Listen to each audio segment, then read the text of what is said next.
Robodemons.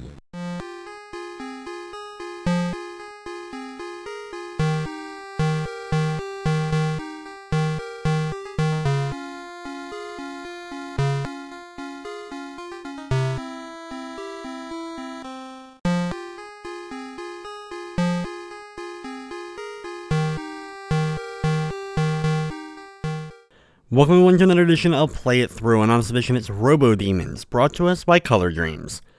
Robodemons is one of the many unlicensed NES titles that were released by Color Dreams under one of at least 3 different names, as Color Dreams, Bunch Games, or the infamous Wisdom Tree. While almost every one of the Color Dreams games is pretty bad, Robodemons is actually one of the better of those games.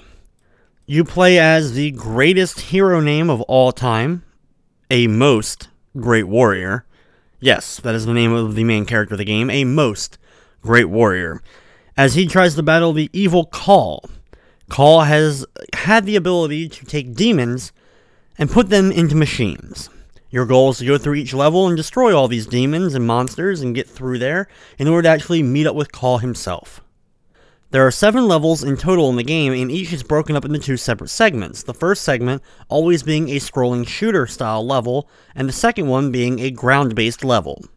So here we go with Robodemons for the NES, and one of my favorite things about this game is actually the intro.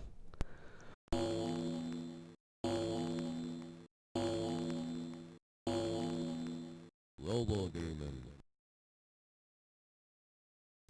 Gotta love the digitized voice acting as well as the gong going off. And then we actually begin our game, and they give you the storyline for the game, basically summed up with what I said earlier. It stays on the screen for a very short period of time, so you really have a hard time actually reading it all. Then we begin the game itself. Our main character, a most great warrior, uses a magical boomerang as his weapon.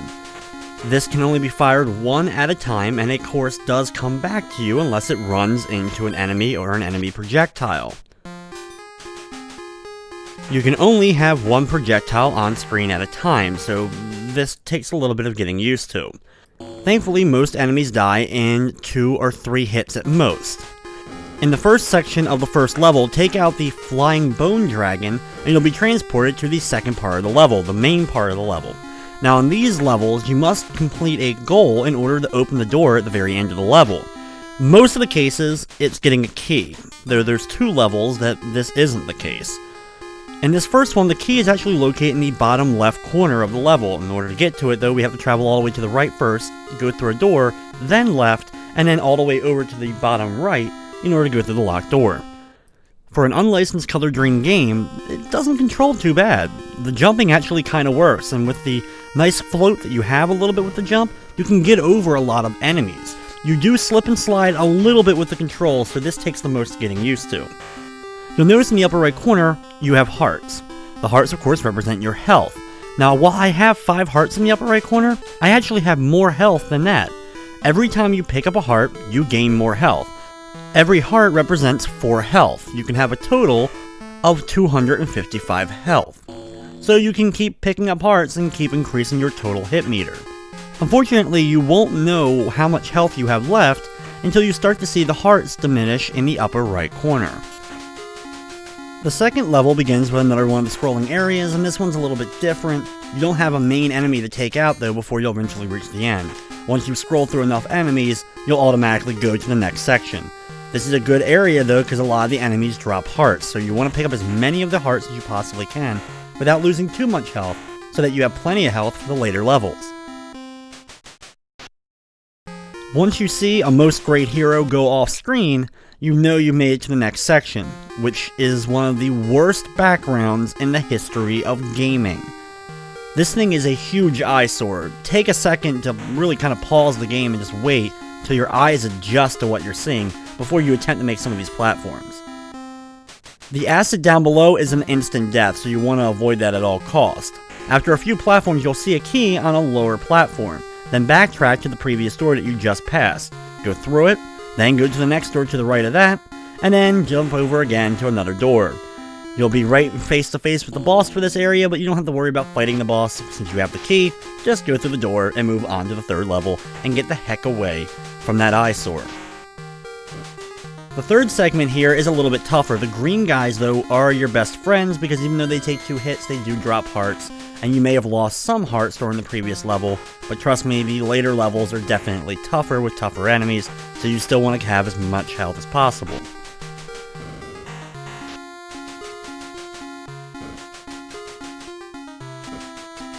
Just like with the previous scrolling shooting area, I don't think this one really has a limit of how many enemies you gotta kill, or any bosses. After a while though, you will move on to the next level, which introduces some new enemies as well. During this segment, once again, you do have some pits here that will be instant death. I guess they are fire, but the game really represents fire kind of weird with the sparkles coming out of the ground as well as the torches. The weirdest thing about this level is these moving platforms. These are actually enemies that can hurt you. You want to actually step on them here. Don't actually try to jump on them. I usually end up finding myself just falling through them. Probably due to some bad programming, but I'm not positive. On the end here though, you will have to jump on this one, but when it moves up and down, it gets down low enough, you'll be able to jump onto it. Since it's also just going up and down on the same plane, it's easier to get onto than the moving ones going back and forth left and right. Once you get up to the very top, then run all the way over to the left. Only an enemy or two will probably get in your way while you're doing this segment. Pretty much any flying enemies you really didn't bother with earlier on. Quickly grab the key, you can ignore the dragon demon beast at the end, and take out a couple of those flying guys that may have been chasing you. One thing that's really good about the game though is anytime you destroy an enemy and then lose a life, until you game over at least, that enemy stays dead. So if you destroy an enemy and then die, that enemy will stay gone. That's especially useful for some of the harder levels. At the very end, we go through the door and move on to the next level. This one is a little bit different than the previous ones. It still starts off with a scrolling area, but the second segment actually has you completing a different goal than just finding a key.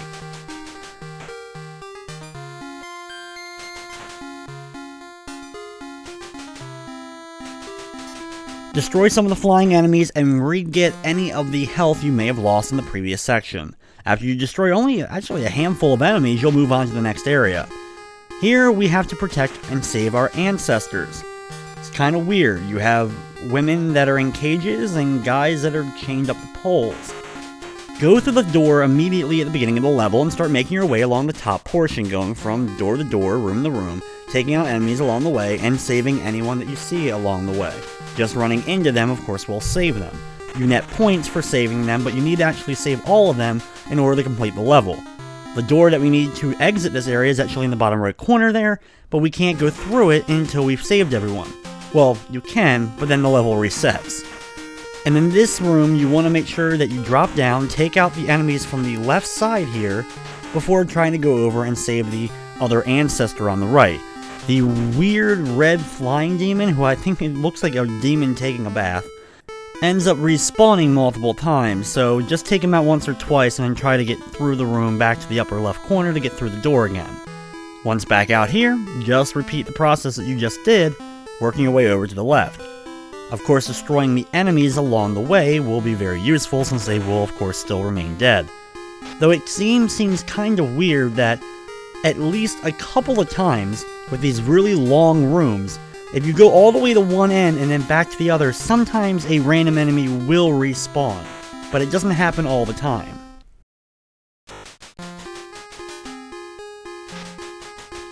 Thankfully, the bottom section is pretty easy, but we are getting pretty low on health with just how many of the big monsters that we've had to face.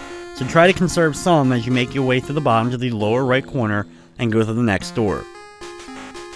The next level is the level of demons. Now, the flying segment here has the red demon guys and machines as well as the other guys and machines that are flying at you, the executioner style guys. The executioner style ones will drop hearts, the red demons will not. Thankfully, there's not too many enemies during this section either, so you can kill the ones and retain any health that you may gain.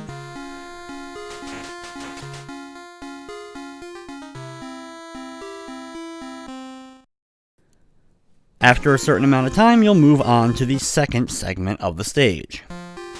This segment has you taking out demons in bathtubs as well as more of those executioner style demons. Our goal is to get into the upper left corner. As you can see, the key is above me now. To do so, we have to travel the entire length of the stage on the bottom section, then make our way up. Some new enemies are introduced in this level, including the giant, jumping, shielded red demons. These guys do fire out a projectile at you, though, if you can just sneak them onto screen and attack them from a distance, you have a better chance of them not firing projectiles at you. Also, every time you fire a projectile at them, they seem to jump into the air. You can actually use this to manipulate them to hit them multiple times. They take 3 hits each in order to take care of one. The red flying demon, as well as this one that we're dealing with now, can actually sometimes respawn once we make our way back over here after grabbing the key. Move just a little bit under this shelf, just to the edge of it, and start firing the boomerang to try to take out the giant gray demon before you get too much on screen with him and he starts firing lots of projectiles. This way you'll conserve your health by not having him hit you multiple times. Interestingly enough though, most of the enemies, the projectile does more than actually running into the enemy. We can use this to our advantage, especially in the last level of the game. When you make it to the door, go through, quickly run over to the right, grab the key and escape without too many projectiles coming your way. Like I said, the projectiles do more damage than he does. So if you're lucky, you can jump over the first projectile, grab the key, then go back through the door and only maybe get hit by 1, 2 at the most of his projectiles. As you make your way back, like I said, sometimes this red demon guy will respawn. Anyway, go through the door in the upper right and you make it to the demon factory level. The beginning part with the flying segment, you have these weird grayish brown enemies that will come flying around you. You'll get used to them. But you also have a giant mecha dragon trying to take you out. You actually have to defeat the mecha dragon in order to move on to the actual main stage. At the beginning of the area, you're going to be attacked by 3 enemies at one time. Try to do your best to take them all out. One of them does drop a heart, the other ones do not, so you want to try to at least have a few hearts left here. Now for this segment, our goal is actually to destroy these power towers. However, the game officially wants you to go all the way to the right, then climb up to the top, and then make your way along the top platforms.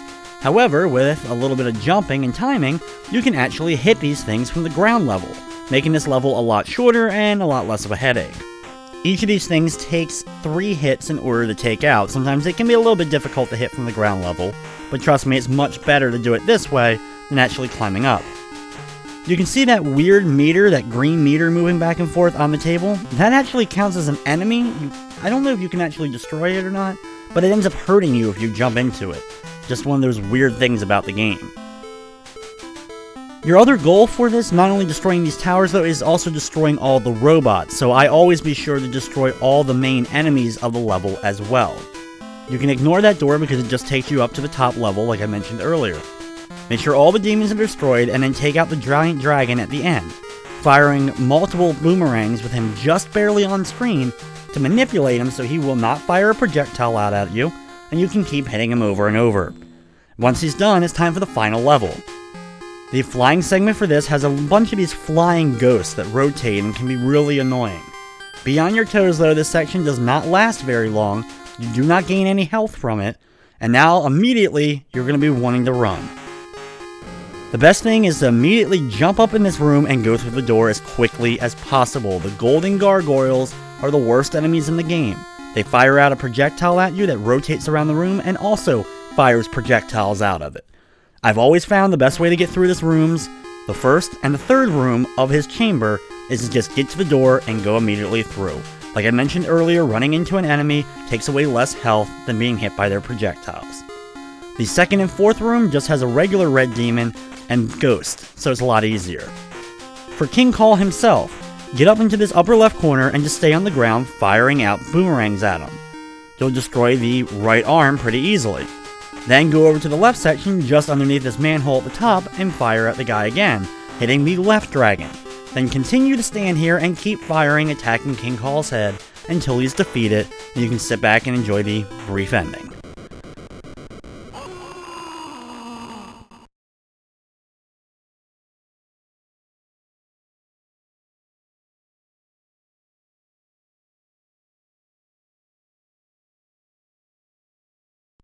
Then the game goes back to the title screen and you can start the game all over again. Robodemons is easily one of the better efforts put out by Color Dreams for the NES. However, it still has some programming errors, it still acts weird, and it's just overall not the best thing to look at. But if for some reason you're going to play a Color Dreams game, I guess I can recommend this one. But with that, it's going to wrap up this edition of Play It Through. I'd like to thank you for watching, and of course, I hope you enjoyed.